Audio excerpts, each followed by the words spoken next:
اللہ اکبر لا الہ الا اللہ واللہ اکبر وللہ الحمد ان اللہ وملائکتہ یصلون علی النبی یا ایہا الذین آمنوا صلوا علیہ وسلموا تسلیما اللہم صل وسلم مبارک علی سیدنا محمد وعلی آلہ واصحابہ وازواجہ وذریتہ اجمعین۔ کبھی آپ نے اس بات پر غور کیا کہ اللہ اور اس کے رسول صلی اللہ علیہ وآلہ وسلم نے قرآن پاک میں کس کے خلاف اعلان جنگ کیا ہے؟ کس گناہ کے خلاف اللہ اس کے رسول نے فرمایا ہے کہ ان کی جنگ ہے اس کے خلاف؟ یہ نہیں فرمایا کہ یہ گناہ ہے اس سے بچتے رہو، یہ نہیں فرمایا کہ یہ مکروہ ہے، یہ نہیں فرمایا کہ اگر تم کرو گے تو اپنی جان پہ ظلم کرو گے، یہ نہیں فرمایا کہ اللہ کے ناپسندیدہ کاموں میں سے ہے۔ صاف صاف آخری حد تک چلے گئے، فرمایا حرب من اللہ و رسول، جنگ ہے اللہ اس کے رسول کی۔ اور یہ فرمایا کہ جو لوگ یہ گناہ کرتے ہیں یتخبط الشیطان من المس، وہ ایسے ہیں جیسے شیطان نے ان کو چھو کر پاگل کیا ہوا، باولا کیا ہوا۔ اور یہ کون سا گناہ ہے؟ سود اور ربا کا۔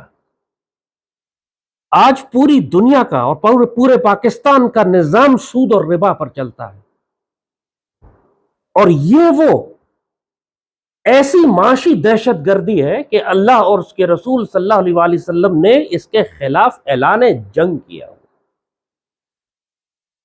انسان سوچے کہ اس میں ایسی کون سی بات ہے؟ بڑا خوشنما، آج کل بینکنگ کا کاروبار بڑا خوشنما سمجھا جاتا ہے، پوری دنیا میں بینک بنے ہوئے ہیں، ہر کوئی بینک میں اپنے پیسے رکھتا ہے، بینک کے ذریعے اپنا سارے کاروبار زندگی چلاتا ہے۔ تو ایسا کون سا گناہ یہ بینک کرتے ہیں کہ اللہ اس کے رسول صلی اللہ علیہ وآلہ وسلم نے ان کے خلاف اعلان جنگ کر دیا؟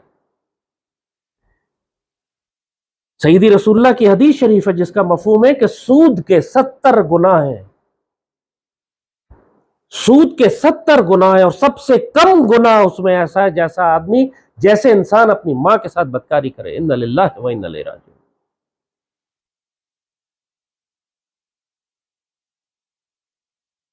لوگ جب مسلمان سلطنتیں تباہ ہوتی ہیں، مسلمان سلطنتوں کا عروج و زوال ہوتا ہے، جب زوال ہوتا ہے، چاہے خلافت عثمانیہ ہو چاہے مغلوں کی حکومت ہو، تو لوگ اس کے اسباب تلاش کرتے ہیں کہ کمزور بادشاہ تھا، سیاست کمزور تھی، قانون کی حکمرانی نہیں تھی، دشمنوں کی سازشیں تھیں۔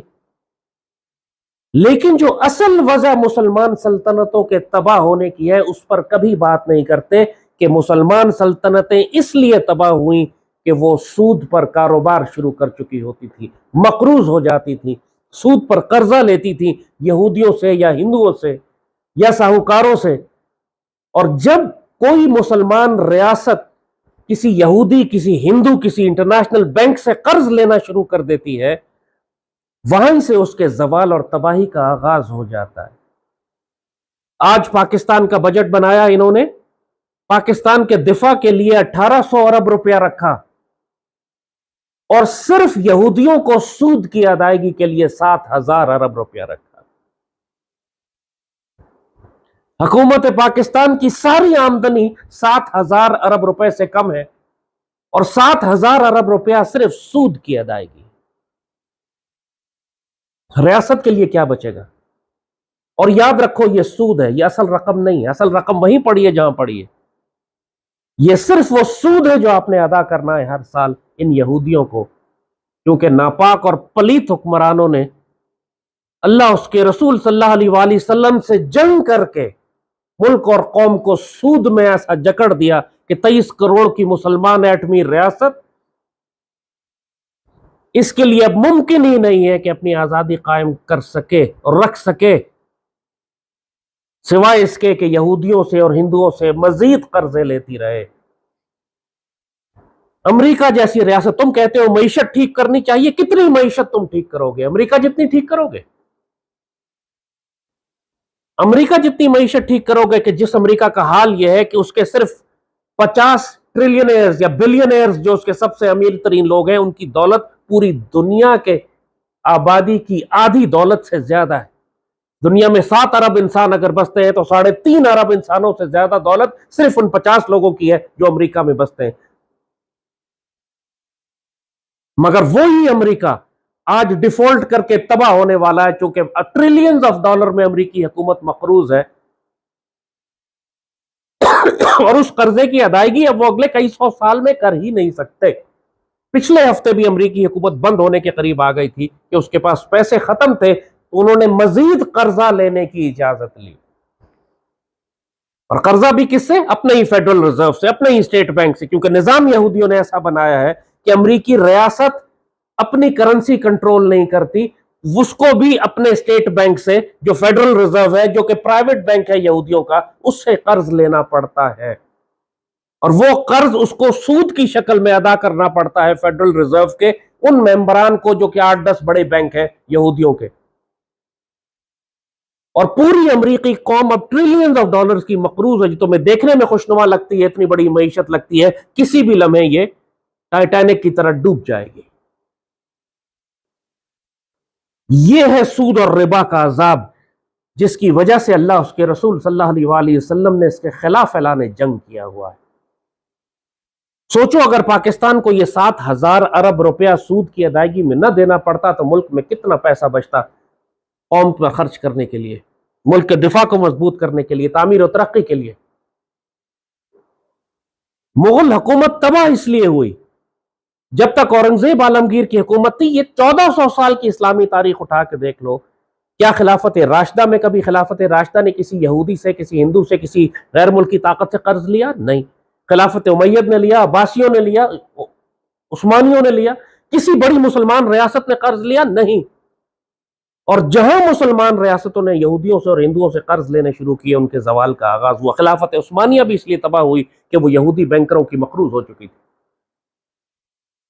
مغلیہ حکومت اس لیے تباہ ہوئی کہ وہ ہندو سیٹھوں کی مقروض ہو چکی تھی. اورنگزیب عالمگیر تک مسلمان ریاست کو ضرورت ہی نہیں تھی ہندوؤں سے قرض لینے کی. اورنگزیب عالمگیر کے مرنے کے بعد جو کمزور حکمران آنے شروع ہوئے، بہادر شاہ ظفر تک حال یہ تھا کہ بادشاہ کا جسم کا ایک ایک بال قرض میں جکڑا ہوا تھا. اور ہندو سیٹ تھے، یعنی آپ کہیں ہندو بینکر تھے، امیر ترین ہندو بینکر انڈیا کے، جو قرض دیا کرتے تھے شاہی خاندان کو. اور ان ہندو بینکروں نے جب سود کی ادائیگی ناممکن ہو گئی بادشاہ کے لیے کہ ان کو سود کی ادائیگی کرے، تو ان ہندو بینکروں نے مزید قرضہ دینے سے انکار کر دیا اور قرضہ انہوں نے ایسٹ انڈیا کمپنی کو دینا شروع کر دیا. اور جو ہی قرضہ دینے سے انکار کیا، مغلیہ حکومت کی بچی کچی طاقت بھی ختم ہو گئی. راتوں رات کچھ بھی ان کے پلے نہ بچا. یہ وجہ ہے کہ اللہ اس کے رسول صلی اللہ علیہ وآلہ وسلم نے سود اور ربا کے خلاف اعلان جنگ کیا ہے، چاہے وہ ریاست کی سطح پہ ہو، چاہے وہ فرد کی سطح پر ہو. ایک مسلمان کے لیے بھی اسی لیے حرام قرار دیا ہے، اللہ اس کے رسول سے جنگ قرار دیا ہے کہ نہ تم سود کا کاروبار کرو گے، نہ سود کھاؤ گے، نہ سود لو گے، نہ سود دو گے، نہ سود پر گواہ بنو گے، نہ سود پہ دستخط کرو گے. سب کو جہنمی کہا گیا. 1400 سال کی اسلامی تاریخ میں پرائیویٹ بینک کا تصور ہی نہیں تھا. پرائیویٹ بینک کا کیا مطلب ہے؟ پرائیویٹ بینک پرائیویٹ سودخور کو کہتے ہیں. اس کا نام آپ نے بڑا ماڈرن سا رکھ دیا ہے، بینک. اس کو پرائیویٹ سودخور کہتے ہیں کہ جہاں پہ لوگ اپنا پیسہ رکھتے ہیں. اور یہ فساد اس معاشی نظام کی کیا ہے؟ سود اور ربا صرف ایک اکنامک ایکٹیویٹی نہیں ہے کہ آپ اس پہ کہیں کہ میں نے 100 روپے دیے اور 120 روپے لے لیے. یہ جو معاشی نظام پورا سود اور ربا کی بنیاد پر بنا ہے، ایک ذاتی ایک پرائیویٹ بینک بنتا ہے، پرائیویٹ سودخور ایک ادارہ کھولتا ہے اپنا، اس کے پاس 100 روپے ہوتے ہیں، اور یہ جادو کرتا ہے یہ بینک کہ اس 100 روپے کو وہ 10 لوگوں کو قرض دیتا ہے. یا تمہارے پاس 100 روپے ہیں، تم 10 لوگوں کو 1000 روپے قرض کیسے دے سکتے ہو؟ یہ وہ جادو ہے جو بینک کرتا ہے. اس کو انگریزی میں فریکشنل ریزرو بینکنگ کہتے ہیں. 100 روپے تمہارے پاس ہے، تم نے اگلے کو قرض دیا، کتاب میں لکھ دیا میں نے اس کو 100 روپے دیا ہے اور میں اس سے سود کے 120 روپے واپس لوں گا.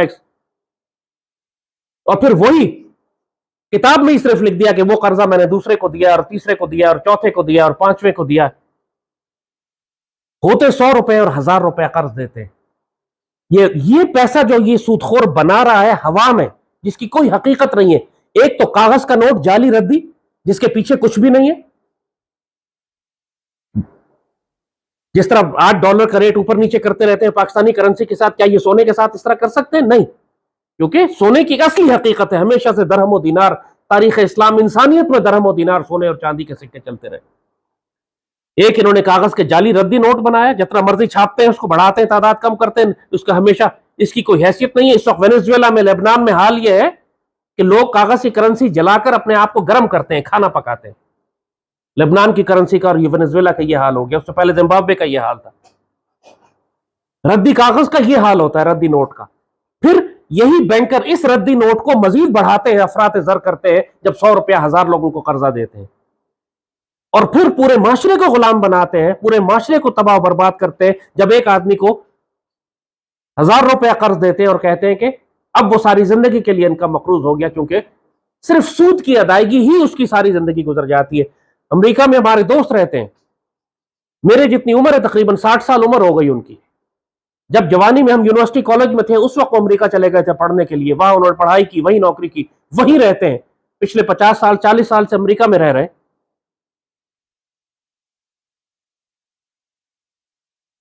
اس سے میں نے پوچھا کہ تمہارا اپنا گھر ہے؟ کہتے ہاں میرا اپنا گھر ہے. میں نے کیسے خریدا؟ کہتے ابھی قرض پہ ہے، میں نے مارٹگیج کیا ہوا ہے، سود کی ادائیگی کرتا ہوں ہر مہینے. میں نے کتنے سال ہو گئے؟ کہتے 40 سال کا سود ہے. میں نے کہا تم تو اب بڑی عمر ہو گئی ہے تمہاری. کہتے کچھ کروں گا، نوکری تو کرنی ہے مجھے، مزید ابھی 20 سال باقی ہیں اس سود کی ادائیگی کے لیے. ان للہ و انا الیہ راجعون. یہ امریکہ کی زندگی ہے. سفید بال ہو گئے، سفید داڑھی ہو گئی، لیکن ابھی کہتا ہے مزید 20 سال مجھے کام کرنے ہیں اس سود کی ادائیگی کے لیے تاکہ یہ گھر میرے بچوں کے نام ہو سکے. ایسی ذلت و خواری ہے جس کی خاطر تم امریکہ جاتے ہو. پوری امریکی قوم اسی طرح غلام ہے. ایک سٹوڈنٹ ابھی یونیورسٹی میں داخل نہیں ہوتا کہ سٹوڈنٹ لون لے کے اس کے بعد وہ ساری زندگی اسی سٹوڈنٹ لون کو اتارتا ہے. یہ کس کتے والی زندگی ہے جس کو تم سمجھتے ہو مغرب کی زندگی، یہ مغرب کی تہذیب. اب تمہیں سمجھ آئے گی کہ کیوں اللہ اس کے رسول صلی اللہ علیہ وسلم نے سود اور ربا کے خلاف اعلان جنگ کیا ہے. یہ ایک فرد، ایک انسان، ایک سٹوڈنٹ سے لے کر بڑی بڑی ریاستوں کو تباہ کرنے والا جو عمل ہے، جو معاشی دہشت گردی ہے، وہ یہ سود اور ربا کا کام ہے.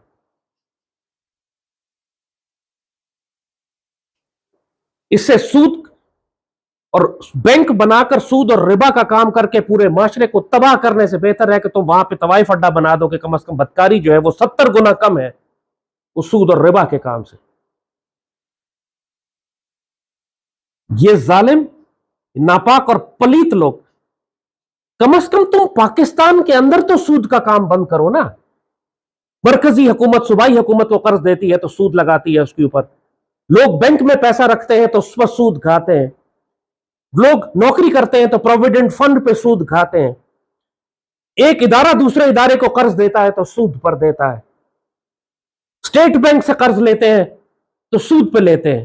کم از کم ملک کے اندر تو تم سود اور ربا کا کام ختم کرو، تب تمہارے پاس کوئی اخلاقی اور دینی دلیل بنے گی کہ تم کفار سے کہو کہ ہم تمہارے ساتھ سودی کاروبار نہیں کریں گے. اور ایک دفعہ تم فیصلہ کر لو کہ ہم سود کا کام نہیں کریں گے تو اللہ تمہارے لیے مخرج نکالے گا، راستے نکالے گا. پاکستان انٹرنیشنل ایئر لائنز میں ایک زمانہ تھا جنرل ضیاء الحق کے دور میں جب پوری پی آئی اے مشہور تھی دنیا میں کہ اس میں سب سے بہترین شراب ملتی ہے. پوری دنیا کے لوگ سفر کرتے تھے پی آئی اے میں اس لیے کہ یہاں بہترین مفت شراب پلائی جاتی ہے. جنرل ضیاء الحق کے دور میں فیصلہ کیا گیا کہ پی آئی اے سے ہم شراب ختم کریں گے. طوفان مچ گیا. بڑے بڑے اکنامک پلانرز اور مینیجرز نے کہا کہ پی آئی اے تباہ ہو جائے گی، پی آئی اے کا بزنس ختم ہو جائے گا، لوگ سفر کرنا بند کر دیں گے، ہمارا منافع کم ہو جائے گا. اللہ رحمت کرے جنرل ضیاء کے اوپر، انہوں نے مضبوط فیصلہ کیا کہ اللہ ہمارا رزق کا بندوبست کر دے گا. پی آئی اے میں اوور رائٹ راتوں رات شراب بند کر دی گئی، اور ان کے دور میں پی آئی اے کا بزنس 10 گنا بڑھ گیا. پوری دنیا میں بہترین ایئر لائن اور بہترین ایئر مارشل نور خان اس زمانے میں پی آئی اے کے چیئرمین تھے، اور پوری دنیا میں ایئر لائن کوئی فرق نہیں پڑا کاروبار کا، بلکہ اضافہ ہونا شروع ہو گیا اور آمدنی بڑھنی شروع ہو گئی. پی آئی اے کو تو اب تباہ کیا ہے بد انتظامی کی وجہ سے، انہوں نے شراب کی وجہ سے تو پی آئی اے کو کوئی نقصان نہیں ہوا، فائدہ ہوا اس کے بعد.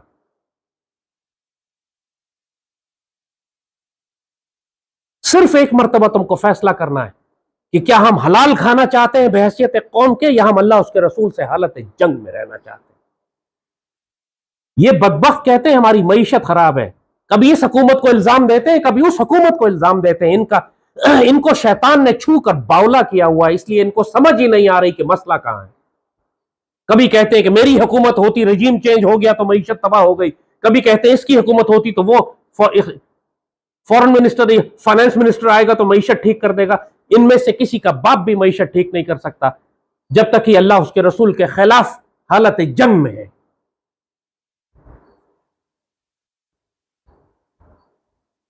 اپنی ذات کی حد تک کم از کم سود اور ربا سے اپنے آپ کو بچاؤ۔ سیدی رسول اللہ نے فرمایا تھا کہ ایک وقت آئے گا کہ کوئی سود کھانے سے نہیں بچے گا، اور جو سود نہیں بھی کھائے گا اس کو بھی سود کا دھواں پہنچے گا۔ جیسے آپ سگریٹ نہیں پیتے لیکن آپ کے تمام دوست آپ کے اطراف میں بیٹھ کے سگریٹ پی رہے ہیں تو سگریٹ کا دھواں آپ کو لگتا ہے۔ اس طرح آپ سود نہیں کھا رہے لیکن آپ کے معاشرے میں ہر کوئی سود کھا رہا ہے۔ جس کو دیکھو، جو کاروباری شخص ہے وہ بینک سے قرض لے کر کام کرتا ہے، اور جب قرض لے کر کام کرے گا تو سود کی ادائیگی کرے گا۔ لوگوں نے نوکریاں، جتنے سرکاری نوکری والے ہیں ان کو پروویڈنٹ فنڈ ملتا ہے، پروویڈنٹ فنڈ میں ان کو ہر مہینے سود ملتا ہے، اس میں جو جمع کیا جاتا ہے۔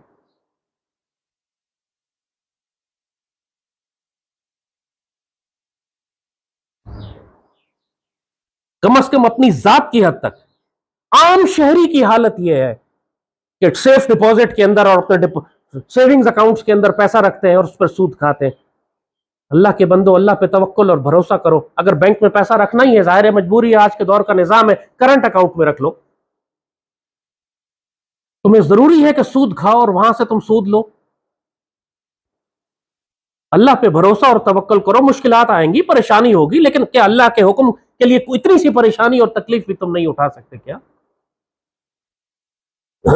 لوگوں نے اپنا رزق حرام کر لیا ہے، اسی وجہ سے قوم کی دعائیں قبول نہیں ہوتی۔ تم اللہ اس کے رسول کے خلاف اعلان جنگ میں، حالت جنگ میں ہو، تمہارا مال حرام ہے، تمہاری جان حرام ہے۔ سیدی رسول اللہ نے حدیث قدسی فرمائی کہ ایک شخص خانہ کعبہ کے پردوں سے لپٹ کر رو رہا ہے، اس کا جسم گندا ہے، دور سے سفر کر کے آیا ہے، تکلیف اٹھا کر آیا ہے، اللہ کے گھر حاضری دی ہے اس نے کہ میری دعائیں قبول ہوں، اللہ کے پاس حاضری دیتا ہے، کعبے کے پردے کو پکڑ کر روتا ہے اور اللہ سے دعائیں کرتا ہے، مگر اللہ چاہنے کے باوجود اس کی دعا قبول نہیں کر سکتا کیونکہ اس کا رزق حرام ہے۔ اس لیے امت کی دعائیں قبول نہیں ہو رہی، اس لیے تمہاری دعائیں قبول نہیں ہو رہی۔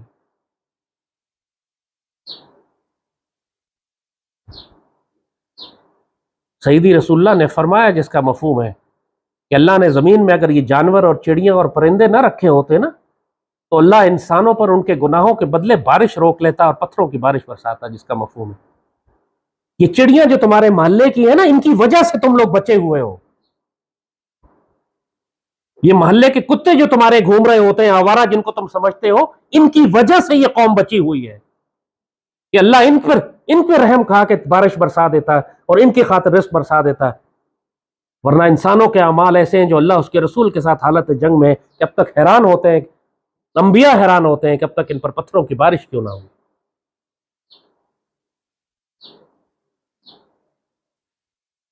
پوری قوم، پورا معاشرہ، پوری انسانیت، آج پوری دنیا میں انسانیت اگر تباہ ہوگی اس کے پیچھے تمہیں بینکر سود خور ملے گا۔ پوری دنیا کی معیشت چل ہی سود کے اوپر رہی ہے۔ ایک ایک امریکی، جیسے کہا، ایک ایک یورپین، ایک ایک فرد، انہوں نے ہزار طریقے نکالے ہیں تمہیں سود کھلانے کے اور تم سے سود کھانے کے۔ فیشنیبل بنا دیا ہے، کریڈٹ کارڈ پہ کام کریں گے، فیشنیبل بنا دیا ہے اس بات کو کہ آپ قسطوں میں چیز لے لیں، آپ بائی ناؤ پے لیٹر، اور ہر چیز کے اندر یہ سود خور اپنا حصہ نکالتا ہے، اور انسان کو اس گناہ کا احساس ہی نہیں ہے کہ یہ کتنا بڑا گناہ ہے، اور اپنی ظاہری آسانی کے لیے، چاہے موٹر سائیکل خریدنی ہو، چاہے گھر خریدنا ہو، چاہے فریج خریدنا ہو، پورے معاشرے میں کوئی فرد ایسا نہیں ہے جو سود اور ربا کے کاروبار سے بچا ہوا ہو۔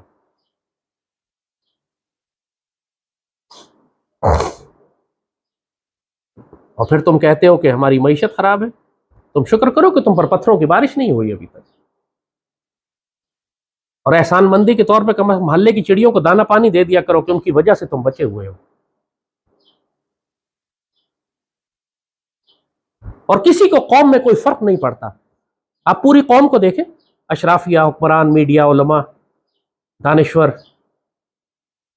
طالب علم، کوئی آپ کو نظر آتا ہے سود کے خلاف بات کرتا ہوا؟ پورے معاشرے نے اس کو اس طرح قبول کر لیا ہے کہ جیسے یہ ہمارے وجود کا حصہ ہے، اس کے بغیر تو زندگی گزاری ہی نہیں جا سکتی۔ اگر بینک نہ ہو، سود کا کام نہ کریں، پھر کیسے گزارا کریں گے؟ معیشت خراب ہو جائے گی۔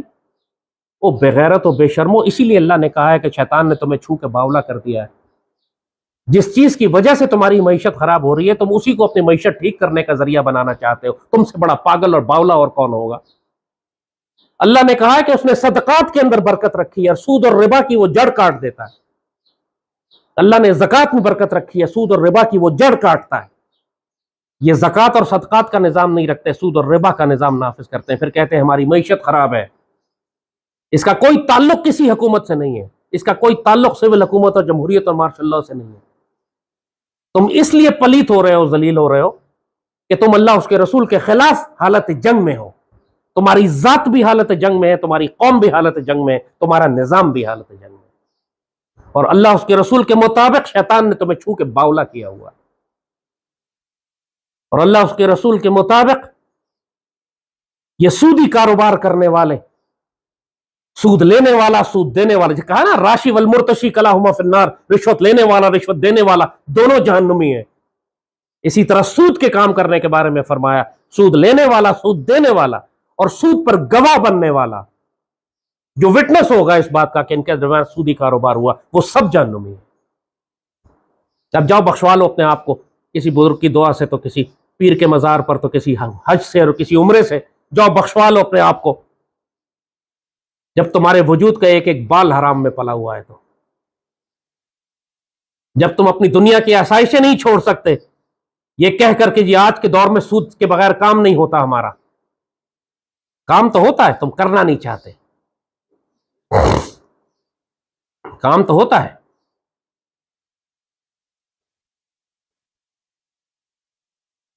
جس معاشرے کے اندر تم نے پرائیویٹ بینکوں کی اجازت دے دی، مسلمانوں میں بیت المال ہوتا ہے، بینک نہیں ہوتا۔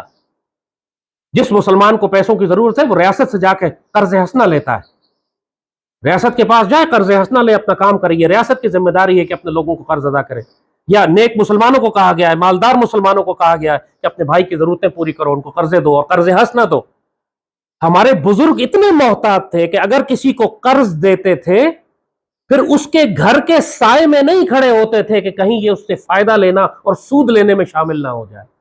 اس کے گھر کا تحفہ قبول نہیں کرتے تھے کہ کہیں یہ سود میں شامل نہ ہو جائے۔ اور جس کا پتہ ہوتا تھا کہ وہ سود کھاتا ہے، اس کے گھر کی دعوت قبول نہیں کرتے تھے کہ اس کا رزق حرام ہے۔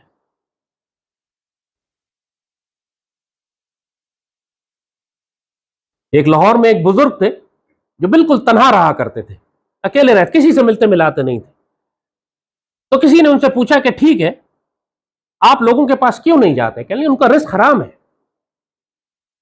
میں لوگوں کے پاس کیوں جاؤں؟ جو مجھے بلاتے ہیں ان کا رزق حرام ہوتا ہے۔ تو لوگوں نے کہا کہ آپ پھر ان کو اپنے گھر بلا لیں، آپ کا رزق تو حلال ہے۔ تو کہتے خود تو وہ حرام کھاتا ہی ہے، میرے گھر آ کے میرا تھوڑا سا حلال ہے وہ بھی کھا لے گا، میں دور ہی رہوں ان لوگوں سے۔ خود تو حرام کھاتا ہے، میرے پاس تھوڑا سا حلال ہے وہ بھی آ کے کھا جائے گا۔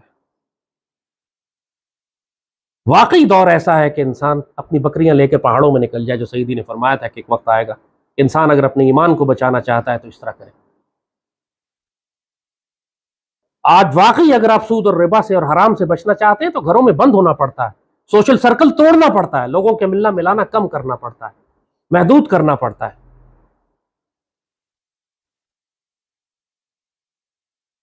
یہ وہ اصل عذاب ہے جو اس قوم پر مسلط ہے، اور اس سے بڑا عذاب یہ ہے کہ اس کو احساس ہی نہیں کہ وہ کس عذاب میں مبتلا ہے۔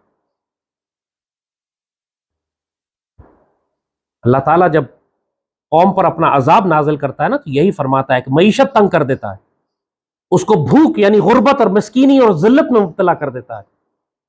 فَلْيَعْبُدْ رَبَّ هَذَا الْبَيْتِ الَّذِي أَطْعَمَهُم مِّن جُوعٍ وَآمَنَهُم مِّن خَوْفٍ. جب اپنی نعمتیں ظاہر کرتا ہے اللہ، جب اپنی نعمت گناتا ہے تو یہی کہتا ہے کہ شکر ادا کرو کہ اس نے تم کو بھوک میں تمہاری معیشت تباہ تھی، اللہ نے تمہاری معیشت ٹھیک کر کے دی، اور تم کو دہشت اور خوف میں تم مبتلا تھے، اللہ نے تم کو امن دیا. اور جب اللہ عذاب دیتا ہے تم کی معیشت تباہ کرتا ہے، اور معیشت تباہ کرنے کے لیے تم کو ذلت اور رسوائی اور سود اور قرض میں مبتلا کرتا ہے. سیدی رسول اللہ نے قرضے سے پناہ مانگی. سوچو کیوں سیدی رسول اللہ نے قرض سے پناہ مانگی ہے؟ کیونکہ جو مسلمان مقروض ہو جاتا ہے سب سے پہلے اس کے ذہن اور دل کا سکون چلا جاتا ہے، اس کے بعد اس کی آزادی چلی جاتی ہے، اس کے بعد اس کی عزت چلی جاتی ہے. آج کیا پاکستان کے ساتھ یہ نہیں ہو رہا؟ ہماری معیشت کی بھی تباہی ہے، ہماری عزتیں بھی ضائع کہ ہمارا حکمران جا کے دنیا کے بادشاہوں کے سامنے بھیک مانگتا ہے. اکل خبث لازم موجود، وہ ہاتھ کے اشارے کر کے بڑے بڑے بادشاہوں کے سامنے ایسے بھیک مانگتا ہے ہاتھ پھیلا کے، اور کہتا ہے منہ سے کہ روٹی کھانا ہمارے لیے ضروری ہے، ہمیں بھیک دے دو. اکل لازم خبث، ان للہ و انا الیہ راجعون. اس سے زیادہ ذلیل حکمران کائنات میں نہ پیدا ہوئے ہوں گے کبھی. یہ مسلمانوں کے سربراہ ہیں. یہ قرض کی ذلت ہے، اور یہ خود چونکہ سود کے کاروبار کرتے ہیں، ان کا وجود حرام ہے، لہذا شیطان نے ان کو چھو کر باولا کر دیا. اس سے کوئی فرق نہیں پڑتا کہ یہ کس سیاسی جماعت کے ہیں، تم کس کو لے کر آتے ہو. یہ سارے ناپاک اور پلیت، ان کے وجود حرام میں پلے ہوئے. شیطان نے چھو کے ان کو بالا کیا ہوا، اللہ اس کے رسول کے خلاف حالت جنگ میں. کوئی شیر اور دلیر آیا نا یہاں پہ. بابا اقبال فرماتے ہیں کہ دو جہانوں کے تم نے راز کھولنے اور دو جہانوں کو فتح کرنا ہے تو تم کو صلاح الدین ایوبی کی تلوار اور بایزید بستامی کی نگاہ چاہیے. وہی جنیدی اور ارشیری والی بات جو ہے، صلاح الدین ایوبی کی تلوار ہو تمہارے پاس اور بایزید بستامی کی نگاہ. اللہ جب پاکستان کی خیر کرنا چاہے گا اس کو ایسا حکمران دے گا جو صلاح الدین کی تلوار اور بایزید بستامی کی نگاہ رکھتا ہوگا. ورنہ تم جتنے الیکشن کرا لو، جتنی پارٹیاں بدل لو، حرام ابن حرام ابن حرام ابن حرام آتے رہیں گے. جب تک اللہ اس کے رسول صلی اللہ علیہ وآلہ وسلم کے حلیف نہیں بنو گے، ان کے ساتھی نہیں بنو گے، ان کے خلاف جنگ بند نہیں کرو گے، اس وقت تک تم دنیا اور آخرت میں ذلیل اور رسوا ہوتے رہو گے. یہ کوئی راکٹ سائنس نہیں ہے، یہ واضح بات ہے بالکل. جب تم قوم لوط علیہ السلام کا گناہ کرو گے پتھروں کی بارش ہوگی. اس میں کوئی سمجھنے کی ضرورت نہیں ہے، بہت زیادہ واضح بات ہے. جب تم معاشرے میں زنا و بدکاری کو عام کرو گے معاشرے تباہ ہو جائیں گے. یہ کوئی مشکل بات نہیں ہے سمجھنے کی، صاف آسان واضح بات ہے. خاندان تباہ ہو جائیں گے. جب تک تم سود اور ربا کا کاروبار بند نہیں کرو گے تمہاری معیشت ٹھیک نہیں ہوگی. تم ذلت اور رسوائی اور خواری اور غلامی اور جنگوں میں مسلط رہو گے. یہ کون سی ایسی مشکل بات ہے جو تمہیں سمجھ نہیں آ رہی؟ تمہارے حکمرانوں کو، تمہاری جماعتوں کو سمجھ نہیں آ رہی. پھر انتظار کرو اللہ کے فیصلے کا. قوم کو ایک حد تک مہلت دی جاتی ہے، اس کے بعد پتھروں کی بارش ہوتی ہے، اس کے بعد زمین پلٹ دی جاتی ہے، اس کے بعد تیز ہوا بھیجی جاتی ہے ان کے اوپر، اس کے بعد طوفان آتے ہیں، اس کے بعد ہلاکو خان آتا ہے. کیونکہ تم سدھرنے والے نہیں ہو. اس قوم کی اشرافیہ اور حکمرانوں نے فیصلہ کر لیا ہے کہ ہم اللہ اس کے رسول کے خلاف حالت جنگ میں رہیں گے. تو پھر ٹھیک ہے، اللہ اپنے کتے بھیجے گا تمہارے اوپر. جب ہلاکو خان نے بغداد تباہ کیا تو وہاں ایک عالم کو بلایا اور کہا اب یہ بتاؤ کہ تمہارا دین سچا ہے کہ ہمارا دین سچا ہے. اس عالم نے کہا کہ ہمارا دین سچا ہے. ہلاکو ہنس پڑا، کہنے لگا کہ یہ کیسے؟ اگر تمہارا اللہ سچا ہوتا تو تمہیں بچا لیتا. اس نے ہمیں کیوں بھیجا پھر تمہارے اوپر؟ ہم کیوں تم پر قابض ہو گئے؟ ہم نے کیوں تمہیں تباہ کیا؟ تو وہ عالم کہتا ہے کہ تم لوگ اللہ کے کتے اور بھیڑیے ہو، ہم اللہ کی بھیڑے ہیں. جب ہم اپنے رستے سے بھٹکنے لگتے ہیں تو اللہ کتے اور بھیڑے چھوڑتا ہے ہمارے اوپر تاکہ ہم واپس پلٹیں اللہ کے راستے کی جانب. تمہیں اس لیے بھیجا گیا ہے.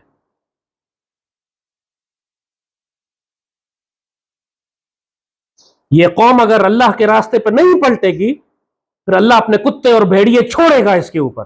جہنم کے کتے چھوڑے ہوئے ہیں تمہارے اوپر اس نے. اب یہ نریندر مودی کے بھیڑیے بھی آئیں گے تمہارے پاس. اس وقت سمجھانا اس کو کہ ہماری معیشت ٹھیک نہیں تھی، ہم اس لیے عزت اور غیرت کے سودے کرتے رہے، ہم اس لیے سود اور ربا میں رہے، اس لیے ہم نے کشمیر آزاد نہیں کرایا، اس لیے ہم 100 سال کی دوستی چاہتے تھے۔ سمجھانا ذرا ان بھیڑیوں کو جو آئیں گے تم سے بات کرنے کے لیے، پھر وہ تمہاری کھوپڑیوں کے مینار بنائیں گے، پہلے بھی بن چکے ہیں، اب بھی بنیں گے۔ اللہ سے شکایت نہ کرنا، کیونکہ تم نے اپنی مرضی سے فیصلہ کیا تھا کہ تم اللہ اس کے رسول کے خلاف جنگ کرو گے۔ پوری قوم نے فیصلہ کیا، ایک ایک فرد نے فیصلہ کیا ہے۔ کتنے فرد تمہیں معاشرے میں ملتے ہیں جو جان بوجھ کر سود کے خلاف کھڑے ہو، کہتے ہیں ٹھیک ہے معاشرہ کام کرے لیکن میں سود نہیں کھاؤں گا۔ انگلیوں پہ گن لو ان لوگوں کو۔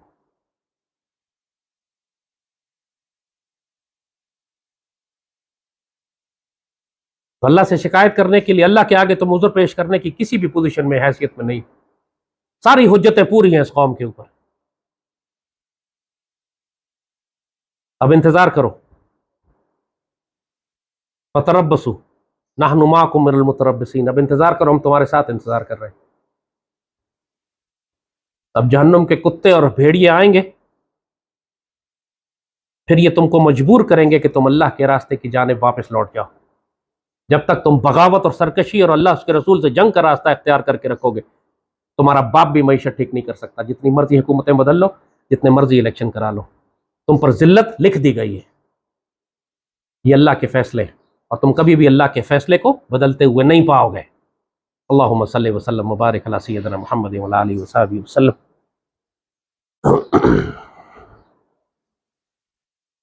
اللہ اکبر لا الہ الا اللہ واللہ اکبر وللہ الحمد۔ اللہم صلی وسلم مبارک علی سیدنا محمد وعلی آلہ وصحبہ وسلم۔ ربنا ظلمنا انفسنا وان لم تغفر لنا وترحمنا لنكونن من الخاسرین۔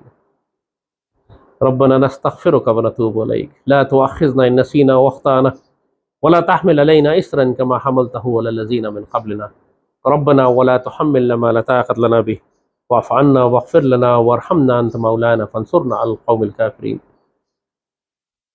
ربي عليك توكلنا نحن مغلوب فانصرنا فانتصر۔ هب لنا من ازواجنا وذريتنا قرة اعين واجعلنا للمتقين اماما۔ یا ذو الجلال والاکرام، یا عزیز، یا قہار، یا جبار، یا ذو الانتقام۔ اللہم دمر دیار الکفار والمنافقین، اللہم ارزقنا غزوة الہند وفتح الدہلی، اللہم ارزقنا غزوة الشام وفتح القدس، اللہم ارزقنا خلافت لها منہاج النبوة وحیات الطیبہ ورزق الکریم وحسن الخاتمہ وموت الشہادہ۔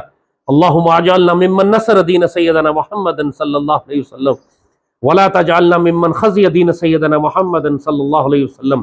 اللہم اجعلنا سیوف اللہ وسیوف الرسول، اللہم اجعلنا اسود اللہ واسود الرسول، اللہم اجمع بیننا وبین حبیبک صلی اللہ علیہ وآلہ وسلم فی الدنیا قبل الآخرہ۔